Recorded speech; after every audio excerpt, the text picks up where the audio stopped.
किती काम केलं. आणि काहीतरी काल एक व्हॉट्सअपवर मेसेज फॉरवर्ड झाला. मी असल्या फालतू गोष्टींना उत्तर देत नाही, पण मला 2-3 ठिकाणी कोणतरी बोलल्यामुळे मला बोलावं. काहीतरी एक प्रश्न, एक असा मेसेज फॉरवर्ड झालाय की सर्व अधिकारी, पालकमंत्री ते खालीपर्यंत वंजारी समाजाचे आहेत. मग साळी, माळी, सुतार, लोहार, मराठा समाज, सगळ्या समाजाने कुठे जावं. आता मला सांगा, मी पालकमंत्री झाले तेव्हा कलेक्टर कोण होतं सांगा तुम्हीच. मी इथं स्टुडिओ इथं जेल राहते. नवल किशोर राम कोण होतं. आता हे जात काढणं नाही, चुकीचं आहे. नवल किशोर राम होते. माझे सीईओ जिल्हा परिषद नन्नावरे होते. कोण आहेत नन्नावरे.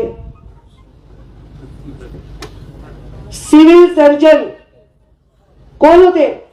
त्याच्या आधी कोण होते. कोण होते जोरात बोला. अशोक थोरात. त्यांच्या आधी पण एक होते, पवार होते वाटतं, बरोबर ना. माझ्या त्याच्यानंतर नन्नावरे रिटायर होईपर्यंत माझ्या बरोबर काम केलं. काय काम केलं त्या माणसं. आणि नंतर आला सीओ येडगे, एसपी रेड्डी होता. त्याच्यानंतर आला हर्ष पोद्दार, मारवाडी एसपी. काही बकांना मारते ते सोशल मीडियावाले. आणि आपण वाचतो बापरे, तुम्हाला तरी बटन दाबा ना मागचं आणि आठवा ना. आणि हे दुर्दैव आहे की IAS ऑफिसर आणि IPS ऑफिसरची पण जात काढायलेत लोक. अडाणीपणा. अरे ते काही मेरिटवर येतात ते लोक तिथे, असं नसतं ना. आता निवडणूक कुठली आहे. लोकसभेची निवडणूक आहे. विधानसभेच्या निवडणुकीत यांना मागं आरक्षण. कारण विधानसभेच्या निवडणुकीत जे निवडून जातात ना ते आहेत मुख्यमंत्री. त्यांनी शब्द दिला आरक्षणाचा.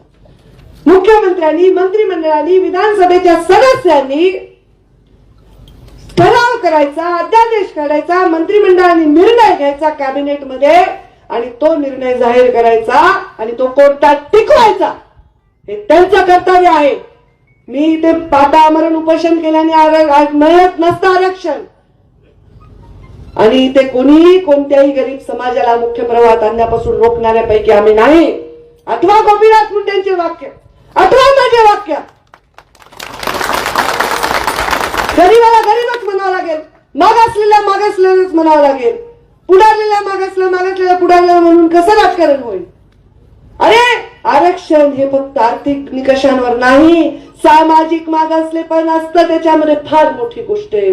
अरे त्या किती मोठ्या वेदना आहेत त्याच्याकडे तर कुणाचं लक्षच नाही की किती वेदना आहेत. आणि काय मला जाऊ द्या.